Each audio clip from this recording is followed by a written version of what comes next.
สบายดีวันนี้กลับมาเกเรนี่จะเป็นสุ่มพุนเข้าให้สุ่มพุนอิฐลบ1ส่วนอิฐบวกให้อิฐลบ2ส่วนอิฐบวกให้อิฐลบ3ส่วนอิฐนะปุ๊บจนหอด1ส่วนให้อิฐเท่ากับ3เขาให้สหใจพุ่นนี่เขามาเกเลย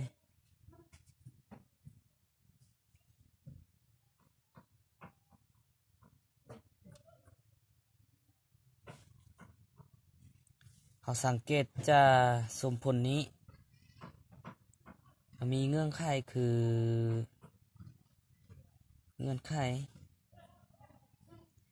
อิฐนี้ต้องต่างกับ0ตัวนี้เป็นเงื่อนไขนะอิฐต่างกับ0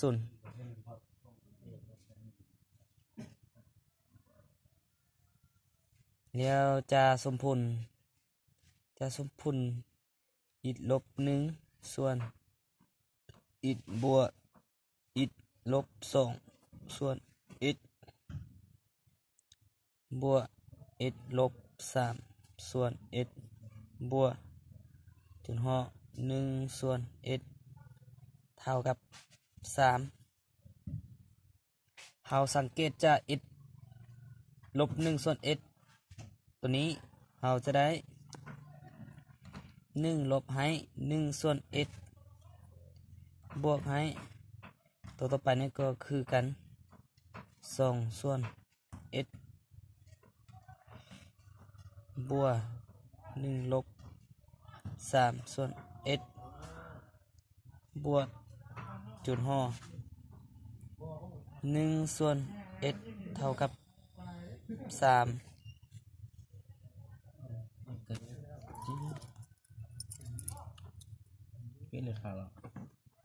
สมพุน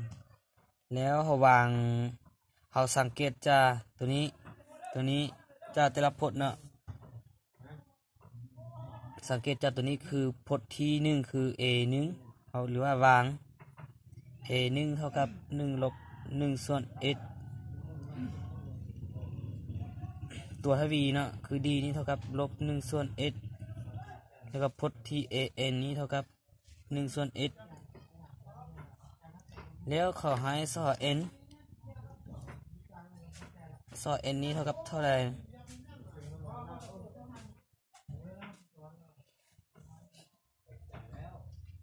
เราสังเกตนะจะสุดของอันดับทวีบัวพจน์ที่ n นี่นะพจน์ที่ n คือจะ an นี้เท่ากับa พจน์ที่1บวกให้ n ลบ1คูณให้ d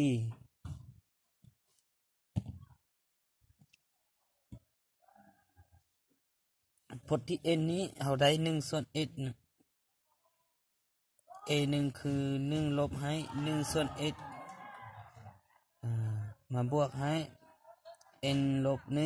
1คูณ d ตัวทวีนี้คือลบ1ส่วน x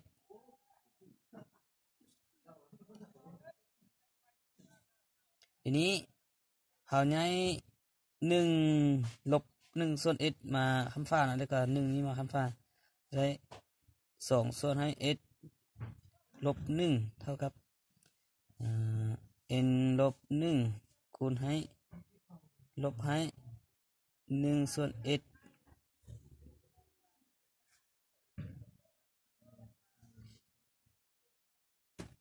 มาหอดขั้นตอนนี้นะเราจะได้1 n ลบ1มาคูณให้1ส่วน x เท่ากับ1ลบให้2ลบ x นะไม่ลบ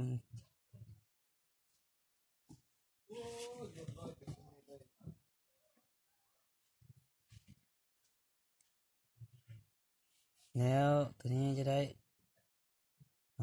n ลบ1คูณให้1ส่วน x เท่ากับ x ลบ2ส่วน x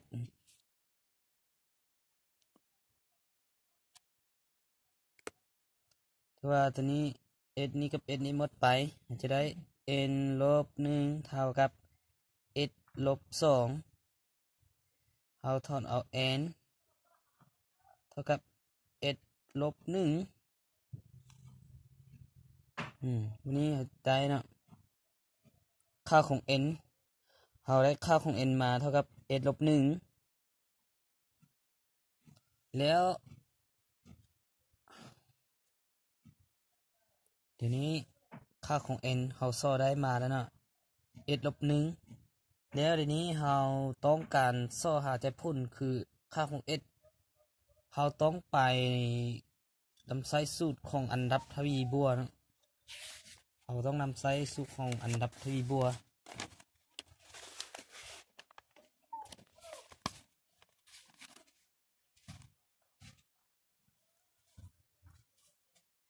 ตาม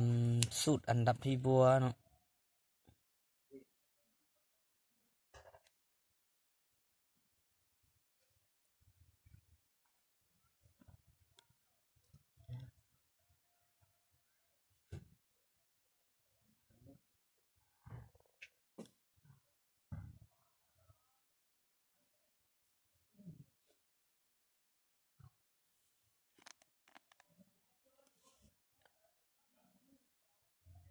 สูตรของอันดับทวีบัว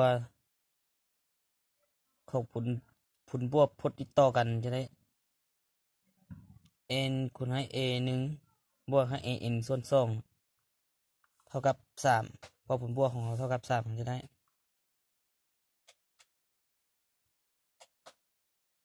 n คูณให้ a 1บวกให้ a n ส่วน2เท่ากับ3แล้ววันนี้เราจะได้a 1คือ1มาลบให้1ส่วน s บวกให้ a n พจน์ที่ a n คือ1ส่วน s มาคูณให้ n ค่าของ n คือเราสอบได้คือ s ลบ1มาส่วนให้2เท่ากับ3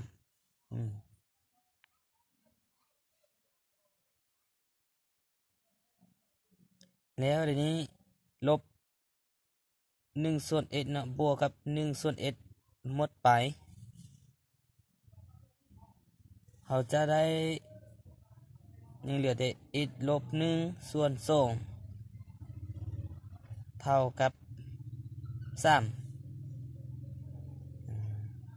ได้ s ลบ1เท่ากับ3คูณ2 s ลบ1เท่ากับ6 s นี้เท่ากับ6บวก1 s นี้เท่ากับ7แสดงว่าใจพุ่นของเขาเนาะคือค่าของ s นี้เท่ากับ7นะ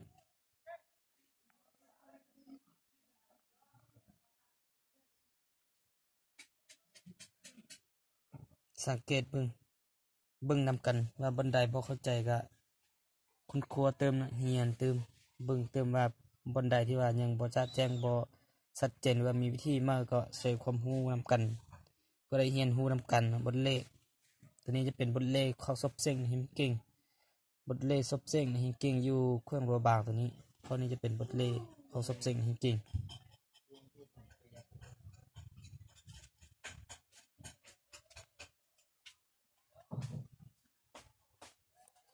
เบอร์โทรศัพท์ของข้าพเจ้านะ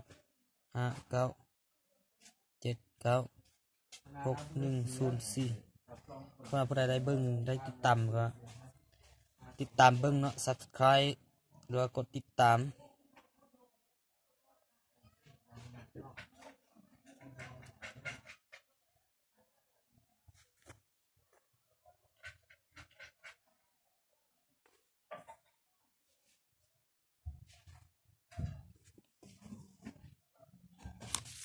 เบิ่งนะเบิ่งขั้นตอนที่เฮาแก้ไปเบิ่งคืนนี้เติมนะ